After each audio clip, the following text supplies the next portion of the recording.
What do you make of this meeting? Well, I think what Ty Lue told the media is the media version of what he's going to say. I think it's a great idea for Luke because coaching LeBron James is going to be like unlike anything he's ever experienced as a coach. Obviously, with the Lakers, there's a bunch of young kids. When he had Golden State, you know, nobody there wielded the power of LeBron James and even had his personality. With dealing with LeBron James, you are coaching a player who has more power within the organization than you do as the coach. And you can say, well, any superstar might have more power than the coach, but most of them don't wield it. That's true. Even Michael Jordan didn't wield his power like that. He did not. And granted, they did have a front office that might not have let him. You know, Jerry Krause and those guys. Yeah. But LeBron not only has the power, but will use it. So you're talking about a guy that we know. I mean, he's going to be able to talk to Magic whenever he wants.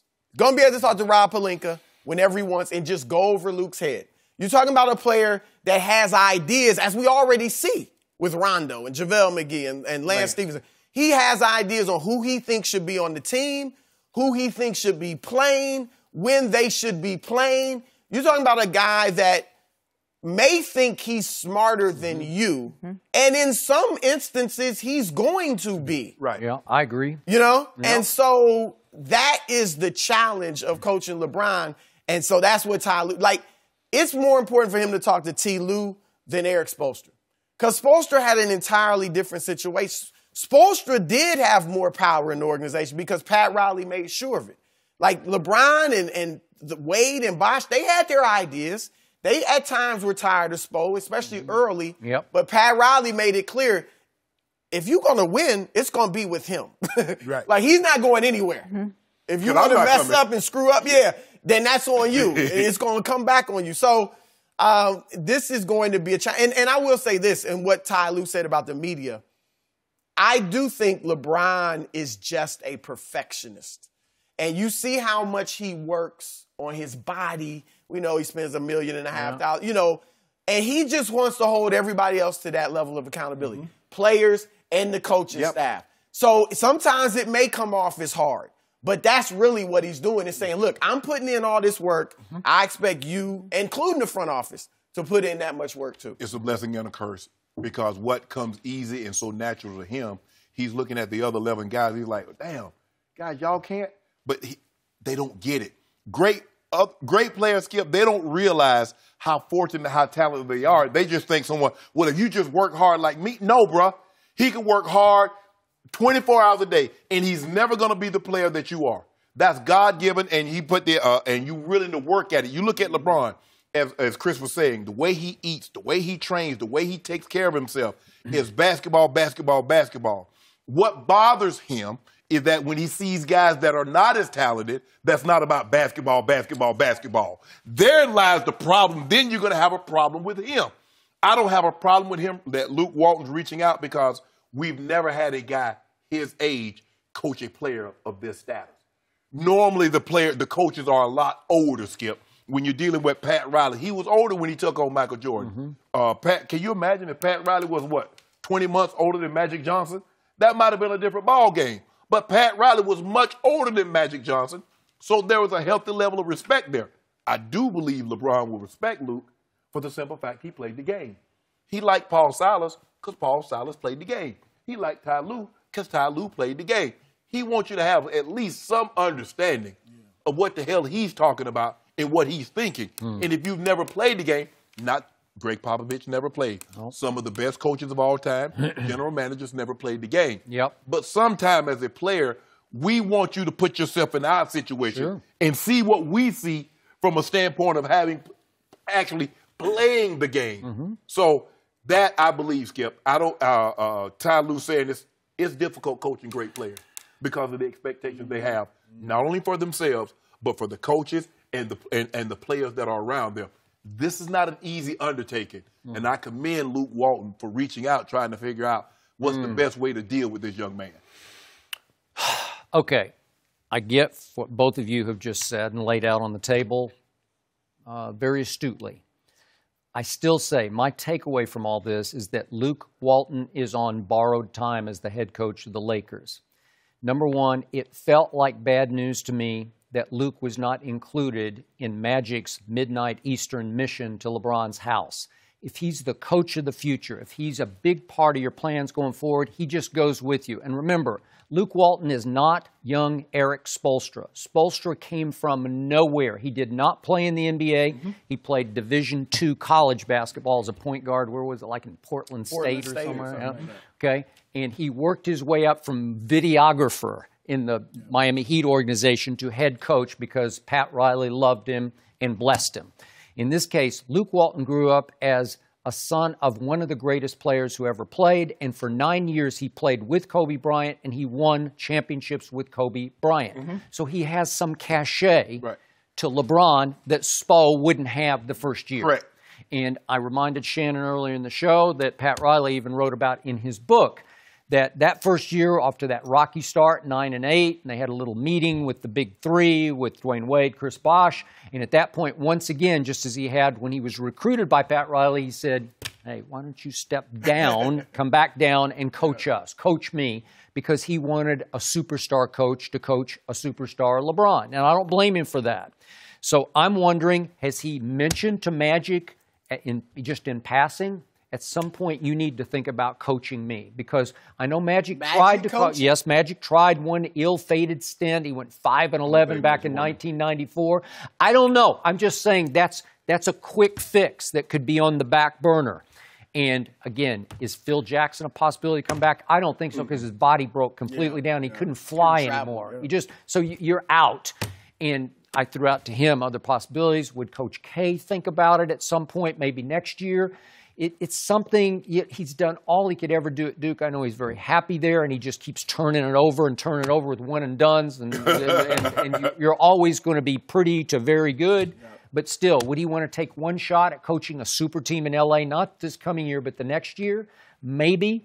And I even threw out Larry Drew, because I think LeBron came to love Larry Drew, who coached them for that 8-1. They had a nice little run. Yeah, they had a nice run. I'm a big fan of Larry Drew because he coached Atlanta twice to the playoffs. He coached Milwaukee. As a head coach. And remember, he was a Lakers assistant from 92 to 99, so he even crossed Magic's path in the ill-fated 5-11 stint as head coach. What about Brian Shaw? He's sitting right there. He's been passed over a couple times. Denver, he struggled, but it wasn't all his fault. I mean, the front office was a mess. The team was a mess. It's possible. But to me, the other thing that shocked me about this was Luke Walton seems above having to call around the league to ask how to coach LeBron. I just thought, he coached for a while, Golden State. I don't know if you remember what was it, 40, 50 games? He went 39-4, 43 games. 39-4. Okay, so 26-0 or something. So that's a pretty big sample size. So you know how it's done. Which one of those guys carried the merit of LeBron? Okay, but I thought Luke was his own man to the point where he'd just say, I get this, I'll figure it out. And plus, that team in Golden State, I was at some of their shoot-arounds. Yeah. I mean, they pretty much coached themselves. Right. Sure. Like, Luke did not really have to say much. And plus, Luke was already on the bench. He was. So he already knew what he was getting into. This is beyond him. I think Luke is a good young coach. I do too. Like, I really hope they give him a legitimate shot. And it's not just LeBron who may not value him, may or may not, I don't know, value him as a coach, but Magic and Rob Pelinka did not hire Luke. And that's always an interesting dynamic when the front office comes in. It's not great. It's not their guy. Yeah. As far as Magic coach, when Magic and I did the Countdown show, we'd always talk a lot. He said he hated coaching. He said he never wanted to coach. He wanted to be in business. So I don't see that, and I doubt LeBron asked him to coach. But here's the thing, too. I like Luke talking to Ty Lue and Spo, as I said. But LeBron is not the only situation he may have to deal with. I mean, Rondo by his own admission, has said he's never had a coach dating back to Pee Wee football that he got along with. And Lance Stevenson. You've heard the Doc Rivers story, because I've heard him straight from Doc. Rondo was as difficult to coach as anybody Doc has ever encountered. You know what an interesting dynamic could be, too? Could be. I'm not saying this for sure. LeBron and Rondo.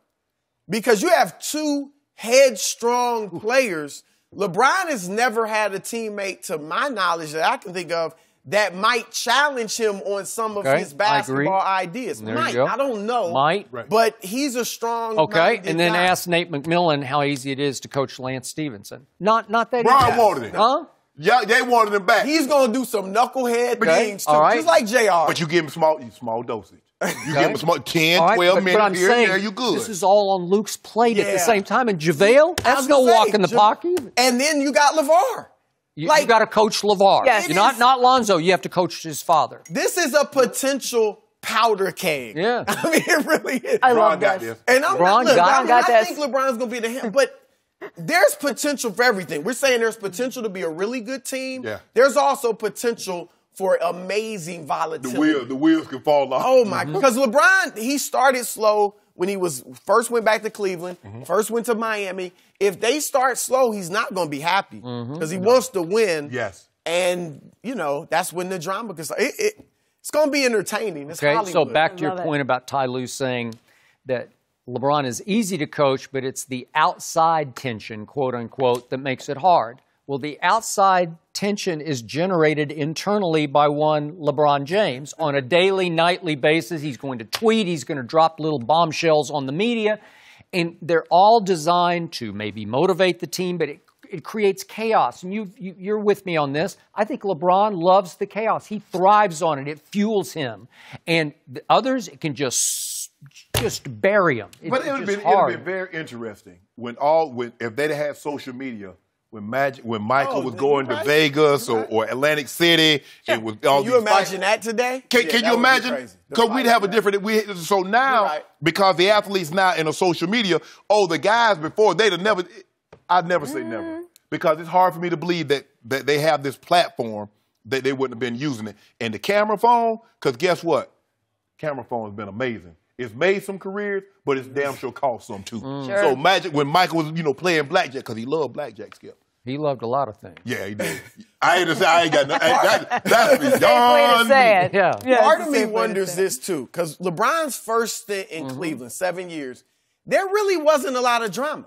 I mean, I don't remember. I was covering that team a lot. I'll give you that. There was not the drama that there is. A little drama toward the end, Toward the end. But, you know what I mean? For the most part. And they never won. All this fit in, fit out. Yeah, there was no, and granted, social media, I don't even know if I think you had Instagram. So it was a little different. But still, there wasn't that drama. Miami, there was drama. He won twice. Cleveland, there was drama. He won. So maybe he feels like that's a necessary evil. Yeah, got to